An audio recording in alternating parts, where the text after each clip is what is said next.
Last week, at the closing session of the International Development Forum, a coalition of political leaders and financial executives announced the creation of a new diplomatic institution, the Council for Stabilization and Recovery. Unlike traditional alliances built around security or defense, this council is structured around capital. Permanent membership requires a multi-billion reconstruction pledge rather than the military commitment. Provisional members can participate only in advisory roles, while voting power belongs exclusively to states and investment blocs funding large-scale rebuilding operations. The founders described the concept as peace through infrastructure. The first initiative, rebuilding a conflict-damaged coastal territory that has endured repeated cycles of violence for generations. A different approach to peace for decades. International negotiations focused on ceasefires, temporary pauses in fighting negotiated under pressure and often broken within months. The new council proposes something different. Instead of negotiating political agreements first, it plans to construct shared economic dependencies. Ports jointly operated by rival authorities, water networks spanning divided regions, and energy grids that cannot function unless both sides cooperate. Architects of the plan argue violence becomes irrational when destruction harms one's own access to electricity, trade routes, or food supply. In short, make peace economically necessary rather than morally persuasive. Supporters say this model mirrors how former adversaries in other regions eventually stopped fighting, not because they forgave each other, but because separation became financially impossible. Membership and power within days of the announcement. Over 20 governments and investment funds pledged initial participation. Each permanent member will finance a designated sector. Housing corridors, desalination facilities, transportation infrastructure, industrial export zones, cross-border agricultural systems, instead of aid. The projects are structured as revenue-sharing partnerships. If the region stabilizes, investors earn returns. If conflict resumes, they absorb losses. Advocates say this ensures participants have a direct incentive to prevent escalation, a stronger motivation than diplomatic statements or sanctions. But critics warn the structure effectively privatizes peacemaking. They argue conflict resolution may shift from public law to financial negotiation. Concerns from allies, several major democracies declined to join. Officials expressed three primary concerns. Institutional competition. The Council could weaken existing global diplomatic bodies by creating a parallel decision-making system. Financial influence. Wealthier members would hold disproportionate authority over political outcomes. Conflict of interest. Countries involved in regional rivalries may shape reconstruction plans to benefit their strategic goals. One diplomat summarized the hesitation bluntly. Peace negotiated by diplomats is accountable to law. Peace negotiated by investors is accountable to profit. Still, some observers believe the refusal reflects uncertainty rather than opposition. If early projects succeed, non-members may eventually seek entry. Reconstruction before recognition. The Council's first phase does not address borders, sovereignty, or long-term governance. Instead, it focuses exclusively on living conditions. Plans include rebuilding residential districts destroyed during past conflicts, restoring water access and sewage treatment, creating employment zones linked to international trade, constructing a neutral port administered by multinational staff. Negotiators say political questions will follow only after stability improves. The theory: populations with stable livelihoods resist renewed war more strongly than populations dependent on emergency aid. For residents of the affected territory, daily survival has often overshadowed political debate. Electricity outages, limited medical access, and restricted mobility shaped life more than diplomatic declarations. The Council hopes reversing those realities will gradually alter political behavior. A challenge to traditional diplomacy. For nearly a century, global conflict resolution relied on three tools: mediation, sanctions, peacekeeping forces, yet many disputes persisted despite repeated negotiations.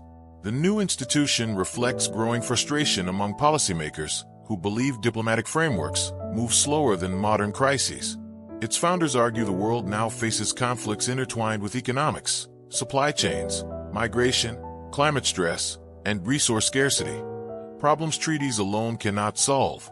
They claim infrastructure investment, may succeed where negotiations stall because it changes incentives rather than opinions. Critics counter that infrastructure built without political consensus risks collapse once disputes resurface. They warn stability engineered externally may not survive internal disagreement. Financial peacekeeping, perhaps the Council's most unusual feature, is its enforcement mechanism. There are no troops. There are no sanctions. Instead, the system relies on automatic economic triggers. If hostilities resume, shared revenue systems, suspend payments, export privileges, pause infrastructure management transfers to neutral operators, the penalties affect all sides simultaneously, making escalation economically damaging to everyone involved. Proponents call this financial peacekeeping. Rather than punishing one party, the structure makes war mutually self-defeating. Supporters argue business leaders backing the project believe previous peace efforts failed because they treated conflict as a political problem alone. They view it as a development gap. Regions lacking stable economies repeatedly cycle through unrest because instability becomes the only available leverage. Their philosophy: people protect systems that sustain their livelihoods. By tying everyday life, employment, utilities, food supply to cooperation, the Council hopes communities themselves will resist armed escalation. One architect of the plan explained, "Diplomats negotiate with leaders. Infrastructure negotiates with reality." Critics warning opponents see risks beyond politics. They fear dependence. If essential services are managed by multinational partnerships, local authorities may lose long-term autonomy. Future disputes could shift from military confrontation to economic leverage. Others question legitimacy. The Council is not elected. Its authority comes from capital. Human rights advocates worry communities affected by reconstruction may have limited influence over decisions shaping their daily lives. They argue stability without representation could produce quiet tension rather than lasting peace. The first test, the inaugural projects, are scheduled to begin within months. Construction teams will operate under international supervision, and employment quotas aim to hire residents from all communities equally. The first visible milestone will be a jointly operated port. Symbolic because control over trade routes did? The answer will not be written in treaties. It will be written in whether daily life becomes predictable enough that war stops making sense. Has historically fueled conflict in the region. If the port functions without interruption for a full year, planners consider it proof the model works. Failure, however, could reinforce skepticism toward experimental diplomacy. A broader vision beyond the initial territory, the Council envisions expansion into other conflict-prone areas. Its founders believe modern wars increasingly stem from economic fragility rather than ideological confrontation. They hope to apply similar reconstruction frameworks wherever prolonged instability persists. The long-term ambition is controversial. A global mechanism that intervenes not after war begins, but where conditions suggest it might. In effect, preventative peace through development. The real question whether the initiative succeeds may depend less on engineering or funding than on human perception.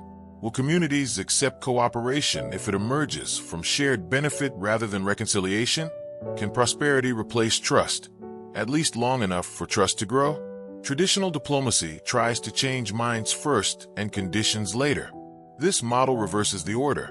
Change conditions first. Let minds follow. The stakes: if the Council stabilizes its first project, international relations could shift. Peace efforts might increasingly involve economists and engineers, alongside diplomats and negotiators.